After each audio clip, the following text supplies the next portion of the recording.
पिछले 24 घंटों में जीडीए ने जो एहतजाज किया है सिंध के अंदर जो इलेक्शंस के खिलाफ, आप उसका अंदाजा नहीं लगा सकते कि पीर साहब पगाड़ा ने जो एहतजाज किया है उसने इंटरनेशनल सतह पर इतने बड़े सिंध के अंदर एहतजाज में, ये शायद लोगों को अंदाजा नहीं है कि इस वक्त जो इंटरनेशनल सतह पर इसकी कैंपेनिंग की गई है उसने पूरे वर्ल्ड को हिलाकर रख दिया है। और वो कह रहे हैं कि पाकिस्तान के अंदर से इतनी बड़ी तादाद में लोग निकले, ये पहला असल में शो डाउन था, जिसके बाद वो कह रहे हैं कि चीजें मुकम्मल तौर पर एक तरफा होने जा रही हैं।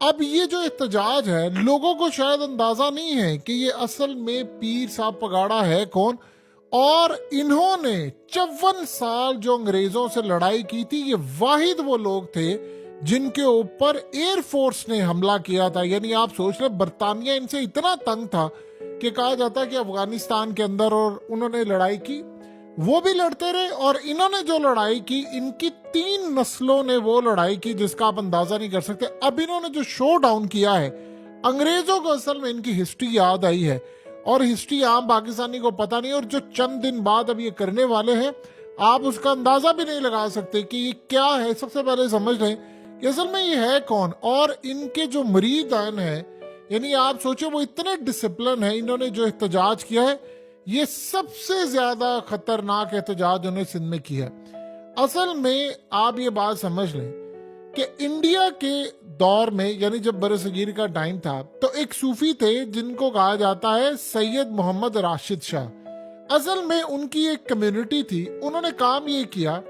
उन्होंने सिंध के अंदर कह दिया कि हमने अंग्रेजों का हुक्म नहीं मानना। उनको नाम कम्युनिटी को दिया उन्होंने हुर। हुर का मतलब होता आजाद।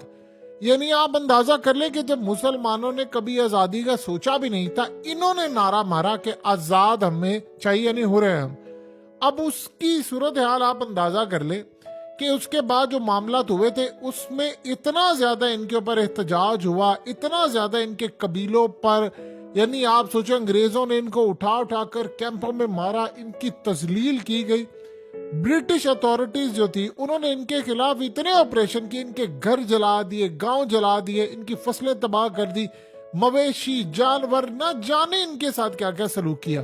इनको डिफरेंट जगहों पर उन्होंने कहा कि हम बिखेर देते हैं, वरना ये लोग इकट्ठे रहेंगे तो ये हो सकता है कि हमारा धड़न तख्ता कर दे, क्योंकि उनको हर उस बगावत या हर उस चीज से डर होता था कि जो असल में किसी भी वजह से हमारे खिलाफ उठ खड़ी हुई, तो मुसलमान और हिंदुस्तान के अंदर जो लोग हैं वो अगर एक दफा उठ खड़े हुए तो हमारा गेम खत्म हो सकता है। इनको डिफरेंट जगहों पर गांव में मुंतकिल कर दिया गया, कैंपों में रखा गया, इतना क्रैकडाउन हुआ कि आप उसका अंदाजा नहीं कर सकते। फिर उसके बाद इन्होंने बरतानिया के खिलाफ इनके, यानी असल में इस वक्त आप जो ये पीर पगाड़ा साहब देखते हैं, इनका नाम है सैयद सिबगतुल्लाह शाह राशिदी। ये असल में 8वें पीर पगाड़ा है। अब ये असल में इनकी जो सिस्टम चलता आ रहा है गद्दी नशीन का, वो बड़ा पुराना है। अब आप सोचें कि इस वक्त पगाड़ा या पगाड़ा का जो मायनी होता है वो होता है पगड़ी वाला, यानी जो इज्जतदार होता है।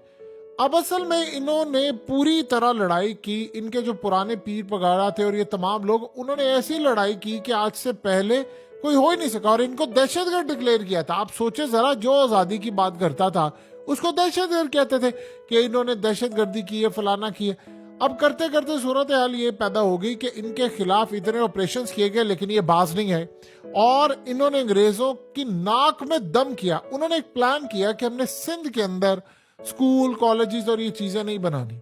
और ये बात डॉक्टर शाह अहमद कई दफा कर चुके हैं। उन्होंने प्लान ये किया था कि वहां के लोगों के अंदर जो जज्बा है लड़ाई का, वो ऑलरेडी इन्होंने भर दिया हुआ है, और ये हमारे खिलाफ निकलेंगे। लिहाजा अगर ये पढ़ लिख गए तो ये हमें दलील की मार मारेंगे, हमारे सिस्टम को चैलेंज करेंगे, लिहाजा हमने ये काम नहीं करना। अब करते करते आप सोचिए पाकिस्तान आजाद हो गया, और अंग्रेज जाते हुए, यानी पीर पगार और ये वो इनको साथ ले गए थे, इन्होंने नहीं छोड़ा। फिर 1992 में लियाकत अली खान जब पाकिस्तान के प्राइम मिनिस्टर बने, तो उसके बाद वो इनको, यानी बनने के बाद इनको लेकर आए थे 1952 में। अब यहां से आप अंदाजा कर ले कि इस सारी सूरत हाल में इनको कैंपों में रखा गया। 1898 से लेकर 1952 तक इनको कैंपों में रखा गया, 54 वर्ष तक, बरतानवी हुकूमत और फिर पाकिस्तानी कैंपों में। लेकिन उसके बावजूद कई लोग मर गए, ان کے ساتھ کیا ہوا، انہوں نے پیر پگاڑا کا ساتھ نہیں چھوڑا۔ اب آج 9 لاکھ کے قریب ان کے مریدین ہیں، اور ہوا یہ ہے کہ 9 لاکھ کے قریب جو مریدین ہیں ان کو یہ حکم دیتے ہیں کہ آپ نکلیں۔ یہ اصل میں انہوں نے جو بارڈر ہوتا ہے اس سائڈ کے اوپر جو دو شہروں کو ملاتا ہے، وہاں پر ان کی لوکل یعنی داستانیں ہیں، وہاں پر ان کی آرمی اپنی ہے۔ اب اس صورتحال میں یہ جو ان کے مریدین ہیں وہ پوری طرح ان کی حفاظت کرتے ہیں، یعنی انہوں نے سمجھ لیجیے اپنی ایک پرائیویٹ قسم کی ایک سیکیورٹی رکھی ہوئی ہے۔ اب ہوا یہ ہے کہ الیکشنز کے اندر انہوں نے کہا جی ہمیں جو بھی صورتحال ہوئی ہمیں سیٹیں ہروائے گی، اور وہ کہتے ہیں جی ہمیں سیٹیں بھیک میں چاہیے نہیں۔ انہوں نے سڑکوں پر آئے۔ اب جو مریدین تھے ان کو صرف انہوں نے